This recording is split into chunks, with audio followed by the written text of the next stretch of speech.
എപ്പിസോഡിലേക്ക് എല്ലാവർക്കും സ്വാഗതം.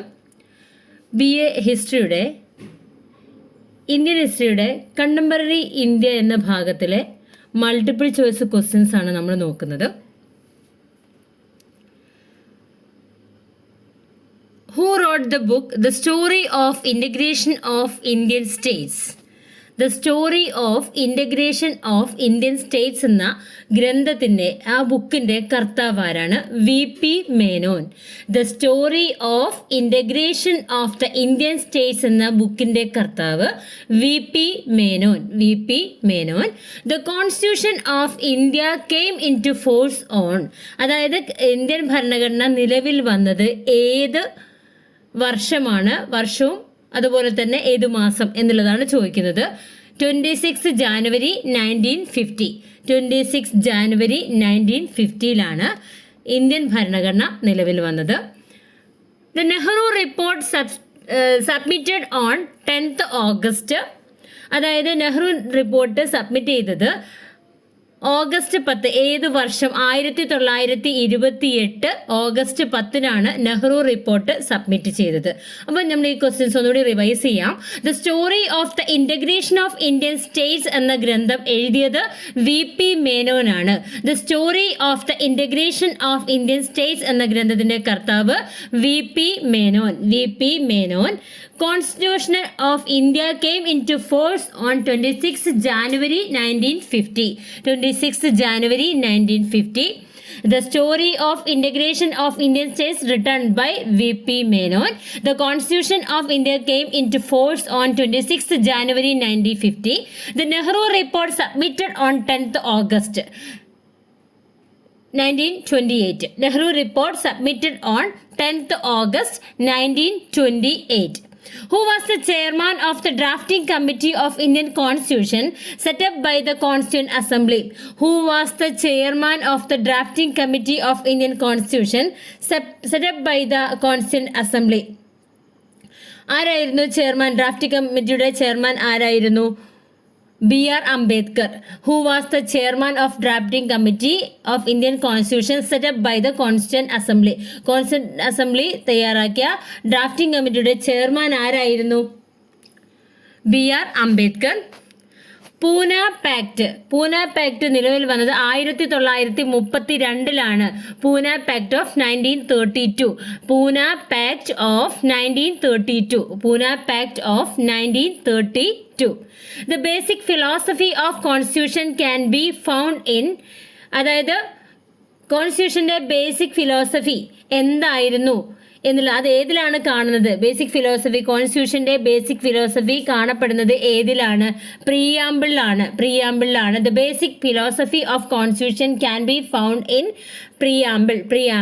The part 2 of the constitution under articles 5 to 11 deals വിത്ത്, അതായത് കോൺസ്റ്റിറ്റ്യൂഷൻ്റെ 2ാം ഭാഗത്തിലെ 5ാമത്തെ ആർട്ടിക്കിൾ മുതൽ 11ാമത്തെ ആർട്ടിക്കിൾ വരെ എന്തിനെ കുറിച്ചാണ് പ്രതിപാദിക്കുന്നത്? സിറ്റിസൺഷിപ്പ് അഥവാ പൗരത്വത്തെ കുറിച്ചാണ് പറയുന്നത്. Part 2 of the constitution under articles 5 to 11 deals with citizenship. Part 2 of the constitution under article 5 to 11 deals with citizenship അഥവാ പൗരത്വം എന്നതിനെ കുറിച്ചാണ് പ്രതിപാദിക്കുന്നത്. Next 1948 the linguistic provinces commission headed by 1948 അതായത് ലിംഗ്വിസ്റ്റിക് അതായത് ഭാഷാപരമായ പ്രൊവിൻസസിന്റെ ആ ഒരു കമ്മീഷന്റെ ഹെഡ് ആരായിരുന്നു? 1948 ലിംഗ്വിസ്റ്റിക് പ്രോവിൻസസ് കമ്മീഷന്റെ ഹെഡ് ആരായിരുന്നു? ജസ്റ്റിസ് SK ധർ ആയിരുന്നു. Next one, dash is considered as the architect of Constitution of India. Dash is considered as the architect of Constitution of India. Indian കോൺസ്റ്റിറ്റ്യൂഷന്റെ ആർക്കിടെക്ട് എന്ന് കരുതപ്പെടുന്നത് ആരെയാണ്? Doctor BR Ambedkar. Dash was elected as the president of Indian National Congress Party for its Karachi session of 1931. Dash was elected as the president of Indian National Congress Party for its Karachi section of 1931. അതായത് ജവഹർലാൽ നെഹ്റു ആണ് 1931 കറാച്ചി സെഷനിൽ Indian national കോൺഗ്രസിന്റെ president ആയിരുന്നത് ആരായിരുന്നു? ജവഹർലാൽ നെഹ്റു ആയിരുന്നു. Then the Constitution of India became fully operational with effect from 26th January. The Constitution of India became fully operational with effect from 26th January. അതായത് പൂർണ്ണമായിട്ട് നിലവിൽ വന്നത് 1950 ജനുവരി 26 the right of children to free and compulsory act to right to education act, അതായത് The Right of Children to Free and Compulsory Education Act or Right to Education Act RTEA is an act of Parliament of India enacted on അത് ഏത് സമയത്താണ് parliament പാസ്സാക്കിയത്? ഈ ഒരു നിയമം RTEA നിയമം കൊണ്ടുവന്നത് ഏത് സമയത്താണ്? 4th August 2009 4th August 2009. The Right of Children to Free and Compulsory Education Act or Right to Education Act is enacted on 4th August 2009. The Right of Children to Free and Compulsory Education Act or Right to Education Act is Act of the Parliament of India comes under. അത് നിലവിൽ വന്നത് ഏത് ആർട്ടിക്കിളിലാണുള്ളത്? അതായത് കുട്ടികളുടെ നിർബന്ധിതവും സൗജന്യവുമായ വിദ്യാഭ്യാസത്തെക്കുറിച്ച് പറയുന്ന article ഏതാണ്? Article 21A എന്നുള്ളതാണ്. Article 21A. The Right of Children to Free and Compulsory Education Act or Right to Education Act is an act of Parliament of India which describes the modalities of the importance of free and compulsory education for children between the age of, അതായത് ഏത് പ്രായത്തിനിടയിലുള്ള കുട്ടികൾക്ക് വേണ്ടിയിട്ടാണ് ഈ ഒരു നിയമം കൊണ്ടുവന്നിട്ടുള്ളത്? 6 മുതൽ 14 വയസ്സ് വരെയുള്ള കുട്ടികൾക്ക്. The Right of Children to Free and Compulsory Education Act or Right to Education Act of the Parliament of India, the act came to force on ഏത് സമയത്താണ്? 1st April 2010 അപ്പോൾ ഈ ഒരു ആക്ട് പാസ്സാക്കപ്പെട്ടത് നമ്മൾ പറഞ്ഞു 4th August 2009 പറഞ്ഞു. ഇത് നിലവിൽ വന്നത് came to force on, അതായത് നിലവിൽ വന്നത് ഏത് വർഷമായിരുന്നു? 1st April 2010 1st April 2010 ഇത് നിലവിൽ വന്നിട്ടുള്ളത്. The title of RTE Act incorporates the words free and, അതായത് the title of ഈ ഒരു ആക്ടിന്റെ ടൈറ്റില് അതിൽ ഫ്രീ ആൻഡ് എന്താണ് നമുക്കറിയാം, ഫ്രീ ആൻഡ് കമ്പൽസറി എഡ്യൂക്കേഷൻ എന്നുള്ളതാണ്. The national food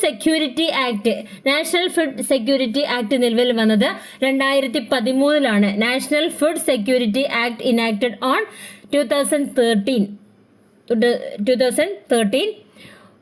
what does PDS stands for? എന്താണ് PDS എന്നതുകൊണ്ട് ഉദ്ദേശിക്കുന്നത്? പബ്ലിക് ഡിസ്ട്രിബ്യൂഷൻ സിസ്റ്റം എന്നതാണ് PDS എന്നുകൊണ്ട് അർത്ഥമാക്കുന്നത്. What does ICDS stands for? എന്താണ് ICDS എന്നതുകൊണ്ട് അർത്ഥമാക്കുന്നത്? Integrated child development services. Then RTI bill was passed by Parliament of India 15th June 2005. RTI bill passed by Parliament of India 15th June 2005. 15th June 2005 RTI bill was passed by Parliament of India on 15th June 2005. RTI bill was passed by Parliament of India 15th June 2005 and came into force on, എന്നാൽ അത് നിലവിൽ വന്നത് ഏത് സമയത്താണ്? നിലവിൽ വന്നിട്ടുള്ളത് 12 October 2005 12 October 2005 15 June 2005 RTI bill പാസ്സായിട്ടുണ്ട് parliament. എന്നാൽ അത് നിലവിൽ വന്നിട്ടുള്ളത് 12 October 2005. What does PIO stands for? എന്താണ് PIO എന്നതുകൊണ്ട് ഉദ്ദേശിക്കുന്നത്? PIO എന്ന് പറയുമ്പോൾ ദ പബ്ലിക് ഇൻഫർമേഷൻ ഓഫീസർ എന്നുള്ളതാണ്. Public information officer. What does MMS stands for? MMS എന്നതുകൊണ്ട് ഉദ്ദേശിക്കുന്നത് mid day meal scheme. Mid day meal scheme. What does NHRC stands for? NHRC എന്ന് പറയുന്നത് ഉദ്ദേശിക്കുന്നത് national human rights commission. National human rights commission is അതെന്താണ്? National human rights Commission എന്ന് പറഞ്ഞത് ഒരേ സമയം എന്താണ്? സ്റ്റാറ്റ്യൂട്ടറി ബോഡിയും അതുപോലെ മൾട്ടിലേറ്ററൽ ഇൻസ്റ്റിറ്റ്യൂഷനും കൂടിയാണ്. Multilateral institution and statutory body. National human right commission is a statutory body and multilateral institution. Who is the current chairman of the National Human Rights Commission? National Human Rights Commissionന്റെ ഇപ്പോഴത്തെ chairman justice Arun Kumar Mishra. Justice Arun Kumar Mishra. Which of the following statements is not correct about the National Human Rights Commission? National human rights കമ്മീഷനുമായിട്ട് നോക്കുമ്പോൾ correct അല്ലാത്ത statement ഏതാണ് എന്ന് ചോദിക്കുന്നുണ്ട്. അതായത് ഇതിൽ 4 state. ഇത് എസ്റ്റാബ്ലിഷ് ഓൺ 1993. ഇത് കറക്റ്റ് ആണ്. In the cases of human rights violation the commission has no right to punish the culprit. Human right വയോലേഷൻ്റെ സമയത്ത് കമ്മീഷൻ എന്തില്ല? അവരെ പണിഷ് ചെയ്യാനുള്ള അവകാശമില്ല. ദെൻ അടുത്തത് the chairman and members of this commission are appointed by Supreme Court of India. ഈ ഒരു statement correct അല്ല. The commission sends is annual report to central government and state government. ഈ കമ്മീഷനാണ് സെൻട്രൽ ഗവൺമെന്റിനും, അതായത് the commission sends is annual report central government and state government. Central ഗവൺമെന്റും state ഗവൺമെന്റും അവരുടെ ആനുവൽ റിപ്പോർട്ട് സമർപ്പിക്കണം. അപ്പോൾ ഇതിൽ പറയുന്ന ആദ്യത്തെ 2 സ്റ്റേറ്റ്മെന്റും ലാസ്റ്റത്തെ സ്റ്റേറ്റ്മെന്റും കറക്റ്റ് ആണ്. എന്നാൽ മൂന്നാമത് പറയുന്ന statement chairman and members of the commission are appointed by the Supreme Court of India എന്നുള്ള സ്റ്റേറ്റ്മെന്റ് കറക്റ്റ് അല്ല. അപ്പോൾ എസ്റ്റാബ്ലിഷ് ചെയ്തത് 1993 എന്നാൽ in the case of human right violation, അതായത് മനുഷ്യാവകാശങ്ങൾ ലംഘിക്കപ്പെട്ടാൽ the commission has no right to punish the culprit. എന്നാൽ ആ പ്രതിയെ ശിക്ഷിക്കാനുള്ള അവകാശം ആർക്കില്ല? കമ്മീഷനില്ല. The commission sends its annual report to central government and state government. അവരുടെ ആനുവൽ റിപ്പോർട്ട് ആർക്കൊക്കെ അയച്ചു കൊടുക്കുന്നു? സെൻട്രൽ ഗവൺമെന്റും സ്റ്റേറ്റ് ഗവൺമെന്റും അയച്ചു കൊടുക്കുന്നു.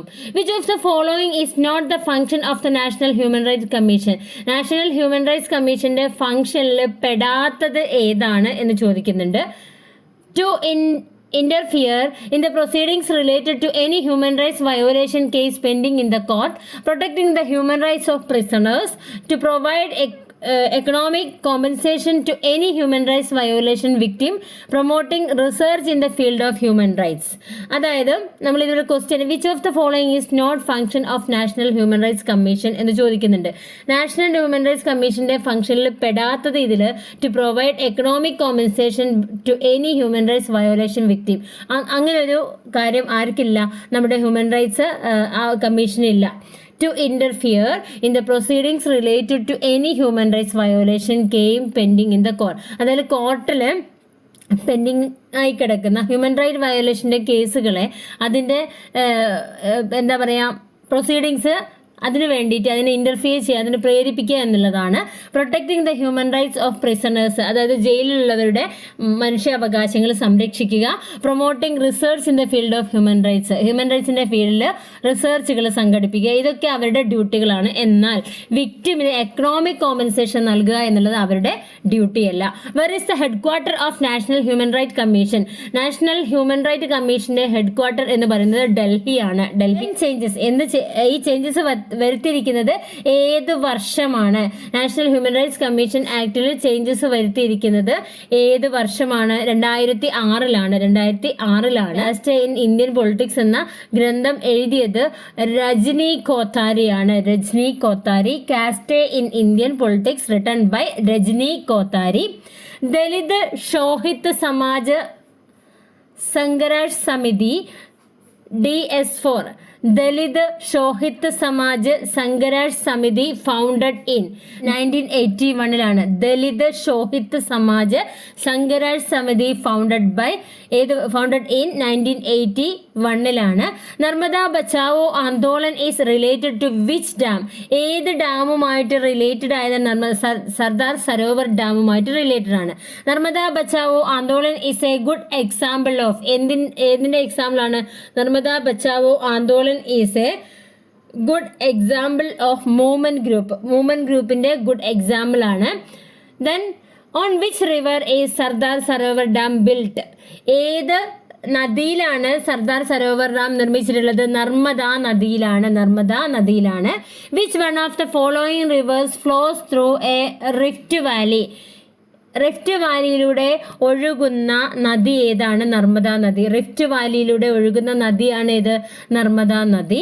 In which state did the Narmada Bachao Andolan and NGO launched A movement against the river Valley projects? അതായത് ആ റിവർ വാലി പ്രോജക്ട്സിന് എതിരായിട്ട് NGO ഒരു മൂവ്മെന്റ് ലോഞ്ച് ചെയ്തിട്ടുണ്ട്. എവിടെ? ഈ നർമ്മദ ബച്ചാവൻ ആന്തോളന് അതിന് എഗെയിൻസ്റ്റ് ആയിക്കൊണ്ട് ഒരു NGO ഒരു മൂവ്മെന്റ് ലോഞ്ച് ചെയ്തിട്ടുണ്ട്. എവിടെയായിരുന്നു? ഗുജറാത്തിലാണ്. Name the longest westward flowing river of peninsular India? അതായത് ഉപദ്വീപീയ ഇന്ത്യയിലെ ഏറ്റവും ലോങ്സ്റ്റ് ആയിട്ടുള്ള വെസ്റ്റ്വാർഡ് ഫ്ലോയിങ് പടിഞ്ഞാറോട്ടൊഴുകുന്ന നദി, ഏറ്റവും വലിയ പടിഞ്ഞാറോട്ടൊഴുകുന്ന നദി ഉപദ്വീപീയ ഇന്ത്യയിൽ ഏതാണ് എന്ന് ചോദിക്കുന്നുണ്ട്. അത് നർമ്മദയാണ്. Who among the following was associate with Chipko മൂവ്മെന്റുമായിട്ട് ബന്ധമുള്ളത് താഴെ പറയുന്നവരിൽ ആരാണ്? ചിപ്കോ മൂവ്മെന്റ് എന്ന് പറയുമ്പോൾ ഇതിൽ സുന്ദർലാൽ ബഹുഗുണ ചിപ്കോ മൂവ്മെന്റിലാണ്. അതുപോലെ ഗൗരാദേവി Chipko മൂവ്മെന്റിലാണ്.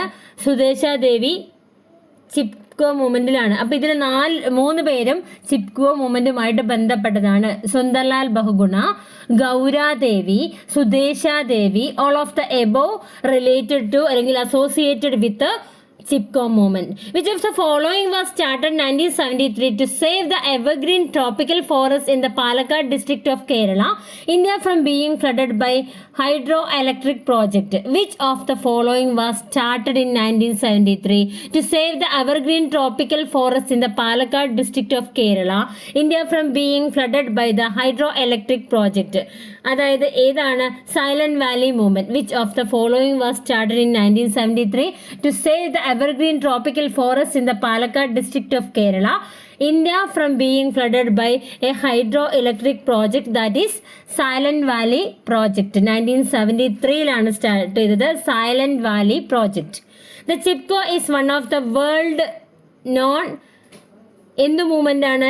One of the world non എൻവിയോൺമെന്റൽ movement in India. The Cauvery water dispute between Karnataka and കർണാടകയും ഏത് പ്രദേശവും തമ്മിലാണ് ഈ ഒരു വാട്ടർ ഡിസ്പ്യൂട്ട് സ്ഥാപിച്ചിട്ടുള്ളത്? തമിഴ്നാടും തമ്മിൽ. Which article of Indian Constitution gives the power to the government to make special provisions for the development of SC, ST, OBC against the Article 15? Which article of Indian Constitution gives power to the government to make special provisions for the development of SC, ST, OBC against the Article 15? Article 15-നെതിരായിട്ട് SC, ST, OBC എന്നീ വിഭാഗങ്ങളുടെ ഡെവലപ്മെന്റിന് വേണ്ടിയിട്ട് ഗവൺമെന്റിന് power നൽകുന്ന ഒരു article ഉണ്ട്. ആ article ഏതാകുന്നു? Article 29. How many members are the National Commission for Other Backward Class?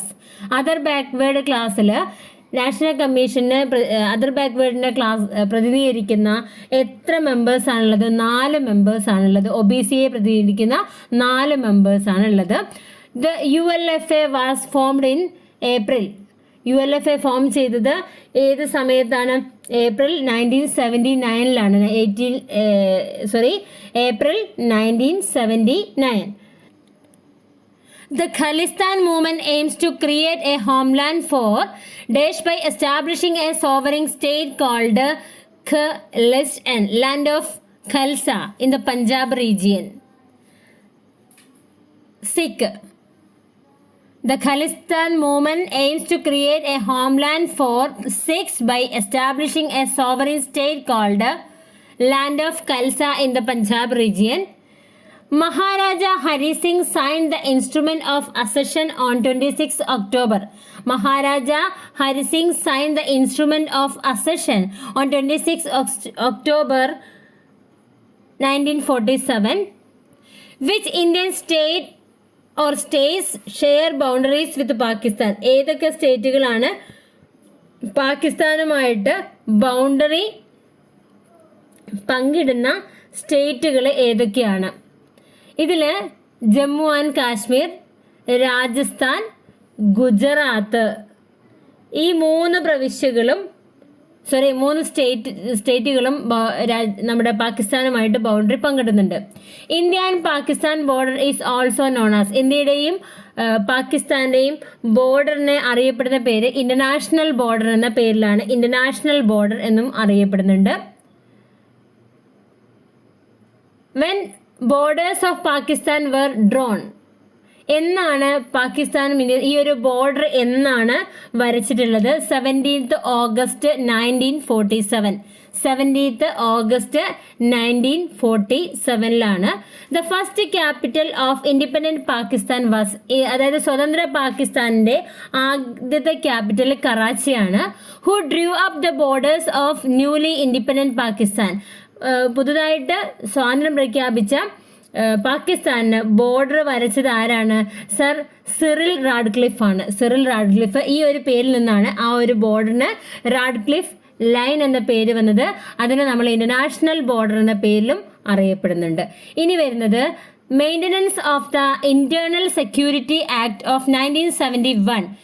MISA, Maintenance of the Internal Security Act 1971, which was passed in May. അതായത് ഈ ഒരു ആക്ട് പാസ് ചെയ്തത് ഏത് വർഷമാണ്? 1971. Maintenance of internal security act of 1971, which was passed in May 1971.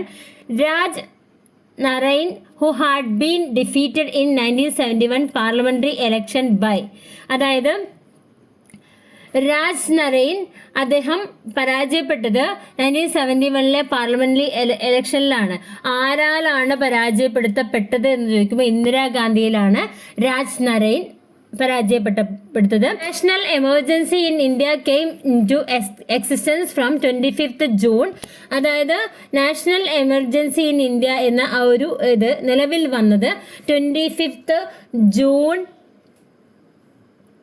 1975 25th June 1975.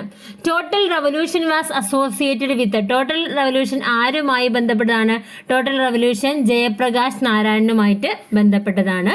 The national emergency in India was declared on 25th June 1975 for a period of 21 months by, ആരാലാണ്? The national emergency in India was declared 25th June 1975 for a period of 21 months by Fakhruddin Ali Ahmad. The national emergency in India was declared on 25th June 1975 for a period of 21 months by Fakhruddin Ali Ahmad. Fakhruddin Ali Ahmad. Which of the following constitutional amendments equipped the president to impose national emergency on any particular part of India? 42nd Amendment. Which of the following constitutional amendments equipped the president to impose national emergency on any particular part of India? ഏതാണ്? 42nd constitutional അമെൻമെന്റ്സ് അനുസരിച്ചാണ് എന്താണ് president to impose national emergency, ഇനി ഇന്ത്യയുടെ ഏത് ഭാഗത്തും national emergency, ദേശീയ അടിയന്തരാവസ്ഥ പ്രഖ്യാപിക്കാനുള്ള അവകാശം ആർക്ക് നൽകുന്നു? പ്രസിഡന്റിന് നൽകുന്ന അമെൻമെന്റ് ആണ് 42nd അമെൻമെന്റ്. Which kind of emergency will be imposed in the case of war, external aggression and armed rebellion? ഏത് തരത്തിലുള്ള എമർജൻസിയാണ്? Which kind of emergency will be imposed in the case of war? യുദ്ധത്തിന്റെ കേസിൽ external aggression and armed rebellion. 352 Then how many times have the financial emergency imposed in India? ഇന്ത്യയിൽ എത്ര പ്രാവശ്യം സാമ്പത്തിക അടിയന്തരാവസ്ഥ പ്രഖ്യാപിച്ചിട്ടുണ്ട്? ഇന്ത്യയിൽ സാമ്പത്തിക അടിയന്തരാവസ്ഥ പ്രഖ്യാപിച്ചിട്ടില്ല. Which of the following fundamental rights do not get abolished automatically during national emergency? Which of the following ഏതിലാണ് following fundamental rights താഴെ പറയുന്നതിൽ ഏത് ഫണ്ടമെന്റൽ റൈറ്റ് ആണ് do not get abolished automatically during national emergency? National എമർജൻസിയുടെ സമയത്ത് abolish ചെയ്യപ്പെടാത്ത അല്ലെങ്കിൽ ഇല്ലാതാവാത്ത fundamental right ഏതാണ് എന്ന് ചോദിക്കുമ്പോൾ ഏതൊക്കെയാണ്? ബിയും സിയും, അതായത് ആർട്ടിക്കിൾ 20യും 21 എന്ത് ചെയ്യാൻ പറ്റില്ല? അബോളിഷ് ചെയ്യാൻ പറ്റില്ല. Which of the following statement is not true? താഴെ പറയുന്നതിൽ ട്രൂ അല്ലാത്ത സ്റ്റേറ്റ്മെന്റ് ഏതാണ്? The fundamental rights of article 19 are suspended automatically during national emergency declared on the basis of war or external aggression എന്നുള്ള statement ശരിയാണോ എന്ന് നോക്കാം. അത് ശരിയാണ്, നോട്ട് ട്രൂ ആണ് ചോദിക്കുന്നത്. The fundamental rights of article 19 cannot be suspended in the case of national emergency declared on the basis of armed rebellion. ആ ഒരു സ്റ്റേറ്റ്മെന്റും കറക്റ്റ് ആണ്. ദെൻ അടുത്തത് വരുന്നത് article 19 automatically revives when the national emergency is over. അതും correct ആണ്. When a national emergency is enforced a fundamental rights of article 19 are repealed after president's order. ഇത് correct അല്ല എന്ന് നമ്മൾ കഴിഞ്ഞതിൽ പറഞ്ഞിട്ടുണ്ട്. അതായത് നാഷണൽ എമർജൻസി വരുമ്പോൾ ഫണ്ടമെന്റൽ റൈറ്റ്സ് ഓഫ് ആർട്ടിക്കിൾ 19 പറയുന്ന ഫണ്ടമെന്റൽ റൈറ്റ്സ് പ്രസിഡന്റിന്റെ ഓവർ അനുസരിച്ച് അതിനെ പുനഃസ്ഥാപിക്കുമെന്നുള്ളത് എന്തല്ല, ശരിയല്ല. How many times have national emergency been implemented in India? ഇന്ത്യയിൽ നാഷണൽ എമർജൻസി, അപ്പോൾ സാമ്പത്തിക അടിയന്തരാവസ്ഥ ഇന്ത്യയിൽ പ്രഖ്യാപിച്ചിട്ടില്ല എന്ന് നമ്മൾ പറഞ്ഞു. എന്നാൽ എത്ര പ്രാവശ്യം ദേശീയ അടിയന്തരാവസ്ഥ പ്രഖ്യാപിച്ചിട്ടുണ്ട്? ഇന്ത്യയിൽ എത്ര പ്രാവശ്യം? 3 പ്രാവശ്യം ദേശീയ അടിയന്തരാവസ്ഥ പ്രഖ്യാപിച്ചിട്ടുണ്ട്. National Mission for a Green India is merged with. National Mission for a Green India is merged with എന്തുമായിട്ട് മെർജ് ചെയ്തതായിരുന്നു? അത് MGNREGA ബന്ധപ്പെട്ട് അതുമായിട്ട് മെർജ് ചെയ്തതാണ് National Mission for Green India, MGNREGA. Consider the following statement. അതിൽ MGNREGA fulfils the constitutional rights in India. ഇത് കറക്റ്റാണ്. MGNREGA is to be implemented mainly by gram panchayat. ഇതിൽ കറക്റ്റായിട്ടുള്ള statement MGNREGA is to be implemented mainly by ഗ്രാമപഞ്ചായത്താണ് implement ചെയ്യുന്നത്. MGNREGA fulfils the constitution rights in India. ഇതും കറക്റ്റാണ്. നമ്മൾ correct അല്ലാത്ത statement നോക്കണ്ട, തെറ്റിപ്പോകാൻ സാധ്യതയുണ്ട്. The new economic policy announced by government of India. ഇന്ത്യയിലെ ന്യൂ എക്കണോമിക് പോളിസി ഗവൺമെൻറ് പാസ്സാക്കിയത് ഏത് വർഷമായിരുന്നു? 1991. What are the reason for introducing the economic reforms in 1991? What are the reason for introducing the economic reforms of 1991? 1991 economic reforms കൊണ്ടുവരാൻ economic reforms ഒക്കെ കൊണ്ടുവരാനുണ്ടായിരുന്ന കാരണങ്ങൾ എന്തായിരുന്നു? ഒന്ന് Gulf war, then negative balance of പേയ്മെൻറ്റ്സിൻ്റെ negative balance, then increase in physical deficit. ഇത്രയും കാരണങ്ങളായിരുന്നു എന്ത് കൊണ്ടുവരാനുണ്ടായിരുന്നത്? നമ്മുടെ എക്കണോമിക് റിഫോംസ് 1991 കൊണ്ടുവരാനുണ്ടായിരുന്ന കാരണങ്ങൾ. How many industries were reserved only for the public sector before the re-regulation of industrial sector in 1991? How many industries were reserved only for the public sector before the deregulation of industrial sector 1991? എത്ര എണ്ണമായിരുന്നു? 17 industries ആണ് public സെക്ടറിന് വേണ്ടി reserve ചെയ്തത്. Dash is the policy that helps integrate a domestic economy with the world economy. Dash is the policy that helps to integrate a domestic economy with the world economy. Globalization. Globalization is the policy that helps integrate a domestic economy with the world economy. The process of transferring the ownership, management and control of a public sector partially entirely to private sector is known as. The process of transferring the ownership, management and control of public sector partially entirely to private sector is known as എന്താണ് പറയുന്നത് privatisation. What was the primary outcome of the liberalisation and privatisation initiative under the new economic policy NEP in 1991 followed by the Indian government? ഏതായിരുന്നു? Globalisation. ഇനി വരുന്നത് which of the following concepts was not part of economic reforms under the new economic policy? 1991 new economic പോളിസിയുടെ ഭാഗമല്ലാതിരുന്നത് ഏതാണ്? നമുക്കറിയാം centralisation ആണ്. LPG ആണ്, അതായത് liberalisation, privatisation and globalisation. അതാണ് ന്യൂ എക്കണോമിക് പോളിസിയിൽ ഉണ്ടായിരുന്നത്. അതിൽ പെടാത്തത് സെൻട്രലൈസേഷൻ ആണ്.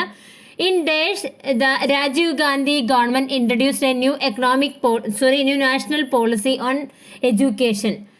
ഏതായിരുന്നു ന്യൂ എഡ്യൂക്കേഷൻ പോളിസി? ഏത് വർഷമാണ് രാജീവ് ഗാന്ധി കൊണ്ടുവന്നിട്ടുള്ളത് എന്ന് ചോദിച്ചാൽ അത് 1986-ലാണ്. 1986 the new education policy expected to spend % of GDP on education.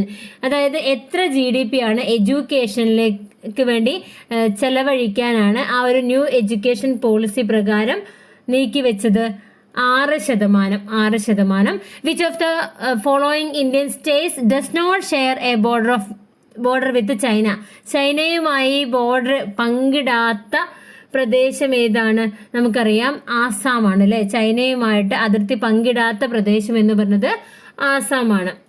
Himachal Pradesh ചൈനയുമായി പങ്കിടുന്നുണ്ട്, ഉത്തരാഖണ്ഡ് ഉണ്ട്, സിക്കിമും ഉണ്ട്. ആസാം പങ്കിടുന്നില്ല. Which of the following Indian states does not share a border with China?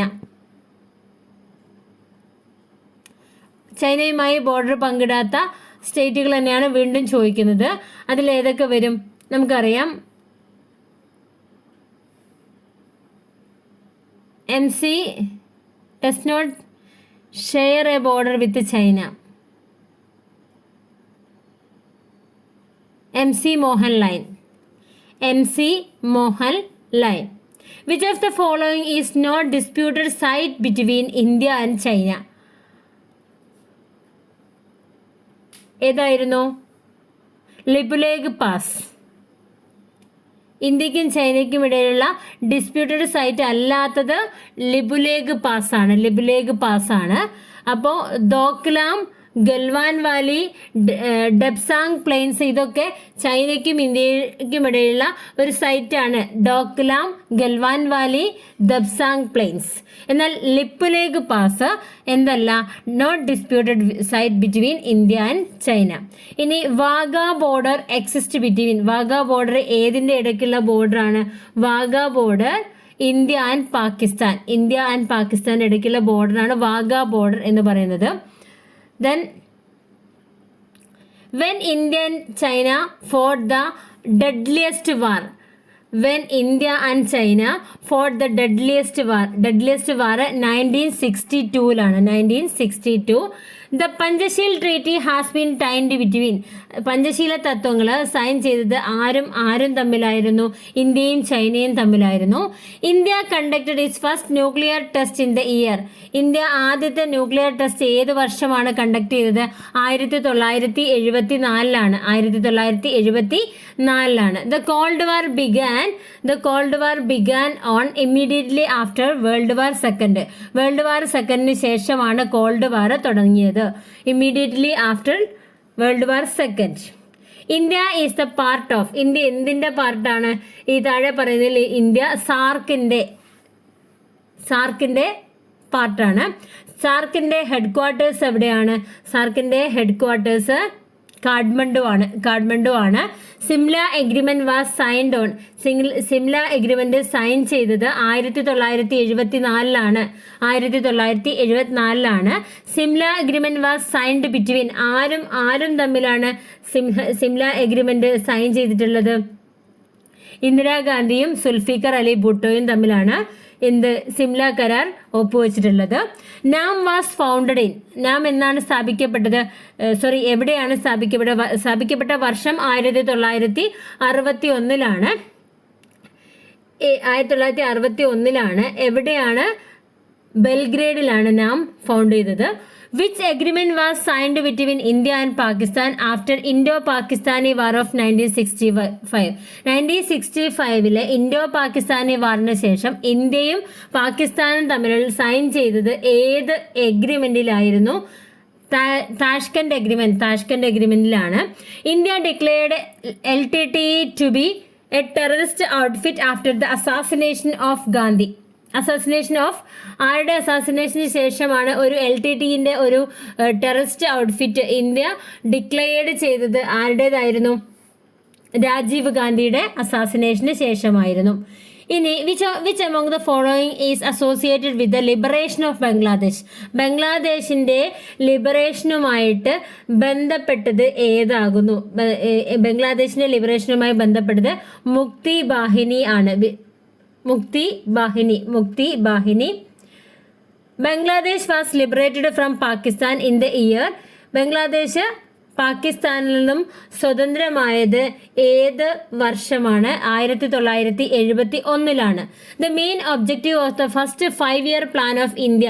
ഇന്ത്യയുടെ ആദ്യത്തെ 5-year പ്ലാനിന്റെ പ്രധാനപ്പെട്ട ഒബ്ജക്റ്റീവ് എന്തായിരുന്നു? Development of agriculture. Who is the president of National Development council? National Development കൗൺസിലിന്റെ പ്രസിഡന്റ് ആരായിരിക്കും?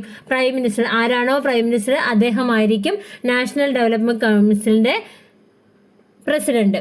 The first 5-year plan of India started 1951.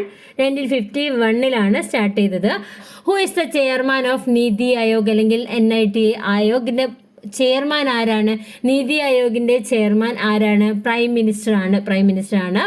The State Reorganisation Commission was formed in 1953 to reconsider the demand for language-based state formation, which was led by the State Reorganization Commission was formed in 1953 to reconsider the demand for language-based state formation, which was led by ആരാണ്? അതിനെ നയിച്ചിരുന്നത് ആരായിരുന്നു? ഫസൽ അലി ആയിരുന്നു. The State Reorganization Act of 1956 divides the whole country. രാജ്യത്തെ മൊത്തമായിട്ട് എത്രയായിട്ടാണ് divide ചെയ്തത്? into 14 states and 6 union territories. 14 states and 6 union territories. The Constituent Assembly of India was step up under the framework of framework of Cabinet Mission of 1946. The all important drafting committee had 2 distinguished jurists and lawyers along with the chairman Dr. B.R. Ambedkar. They are ആരൊക്കെയാണ്? Alladi Krishnaswami Iyer and KM Munshi. KM Munshi. All important drafting committee had 2 distinguished jurists and lawyers along with the chairman Dr. B.R. Ambedkar. They are Alladi Krishnaswamy Iyer and KM Munshi. ഇതോടുകൂടി നമ്മുടെ objective type questions കഴിഞ്ഞിട്ടുണ്ട്. ഇനി മറ്റൊരു വീഡിയോയുമായി കാണാം. Okay, thank you.